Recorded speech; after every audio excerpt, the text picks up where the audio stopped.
Hey everybody! Hi everybody! Happy New Year! Happy New Year to everyone. Welcome to another year of this channel. That is true. Yeah, I know. Another calendar year, as our New Year usually starts at BA. That's true. Anyway, we're here today to quickly run you through some of our reading resolutions for 2020, which I can't believe I'm even saying that because 2020, man, that's crazy. I know, the end of a decade and the start of a new one is nigh. As usual, because it's the beginning of the year, I feel like we're both feeling a little ambitious about our planning here. To be fair though, we do knock out our resolutions that we filmed pretty well. I did a pretty good job. I'd say like 75% for me, because like some of the things I mentioned, I did not get around to doing. It's more like a pass-fail thing. Did I kind of do it or did I not? And I did. I cleared out my TBR piles. I wrote a little bit of music this year. We did a lot of Dungeons and Dragons. Oh yeah. I did read Throne of Glass. Shocker.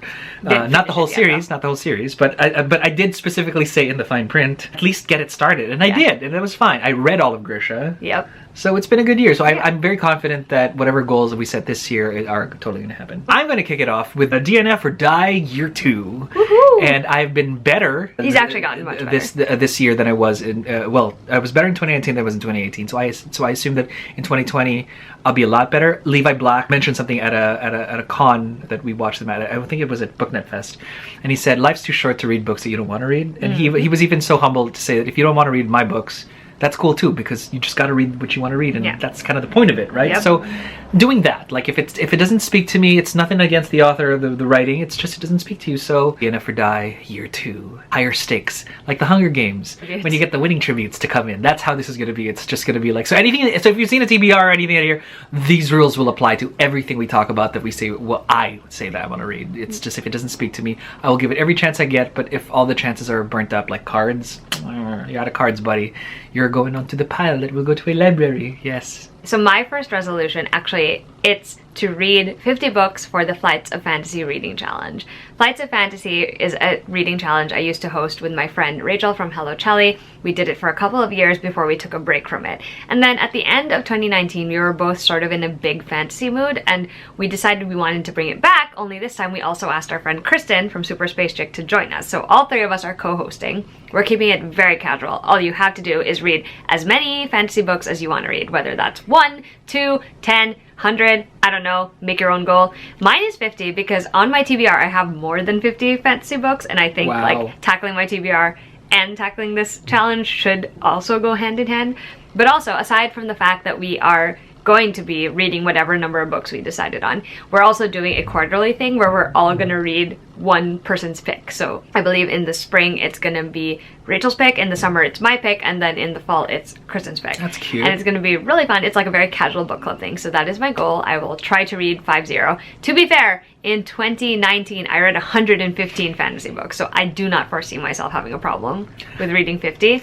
But only time will tell. Maybe I'll be in a super big romance contemporary mood and not read any fantasy at all. Who knows? My second resolution will be to be better about review books. And that's anything from stuff that we get in the mail to stuff that, you know, we sort of say yes to, or stuff that we pick up at BEA. Yeah.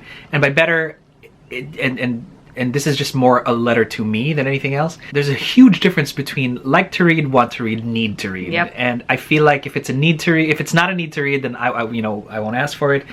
If it's not a want to read, then maybe I won't pick it up at BEA, that kind of deal. And if it comes in the mail and it's not even a like to read, but sort of could be alright kind of deal, it doesn't fall in the want to read pile, I probably will just, you know, let it go. Feature it on the channel, say, hey, we got this, and then just let it go quietly into the night. Okay, number 2 is a fun new thing I'm going to be doing, because I realized upon reflection that since like 2014, my romance reading has been kind of like falling to the wayside, which is a sad thing because I used to really love romance, and I still do whenever I dive into that genre. So this year I'm going to participate in playing Romanceopoly, which is hosted by the girls over at Under the Covers book blog and by Jess from Peace Love Books. And basically they created the most amazing Monopoly board, except that they themed it after different romance, like, that's kind of cool. It's so cool. I'll link it to the website down below so you can check it out for yourself. But basically, every single spot has a prompt, and you can follow the prompt. So you can play it any way you want. You can play it like moving one to the next to the next. You can roll the dice and play like Monopoly. It's so much fun. I really, really want to do it. I was kind of mad that I didn't know about it last year. I found it a little too late to participate, or at least too late for me to feel comfortable participating.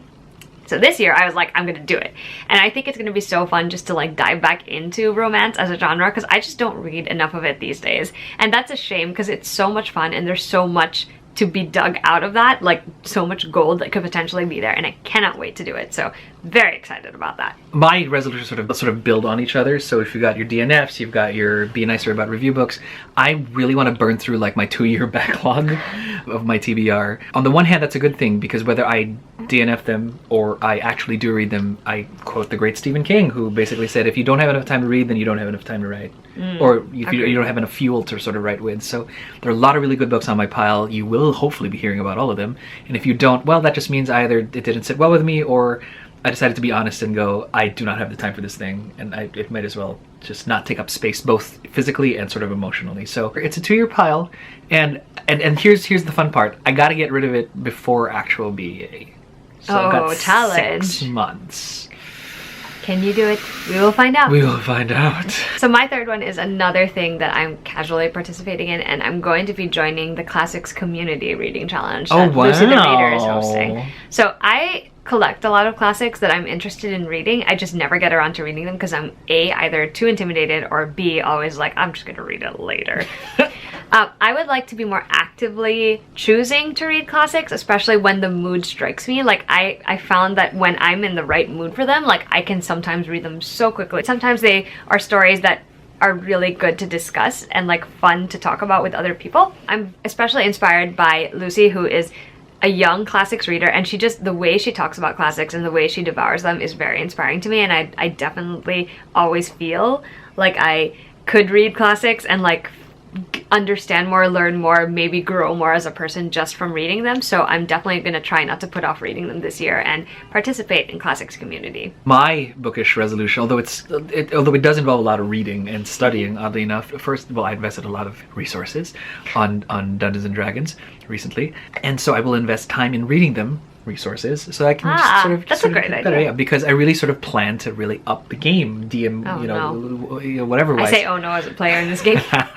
But more than just that, right? Like I still haven't had our epic series finale. Let's just say I've invested a lot in Dungeons and Dragons Beyond, where you sort of get all of that stuff to just sort of master that entire site, read all of the books sort of on there that I have access to now, and then sort of help build better campaigns and just get more people involved for next year. I think my deal. So it's just really learn up. I've joined other games, which is super cool, and where I'm the player, and that's always fun. It's been great. So more investment on reading all of the D&D's canon stuff before I can make my own. So the fourth thing I had on my list was to specifically catch up on reading at least 5 of the manga series that I have like hanging around over there. Off the top of my head, I can think of Magus. Ancient Magus Bride. I'm not caught up on that. Yono the Dawn. Also not caught up on that. I would like to read the Full Metal Alchemist manga, because I really love that story.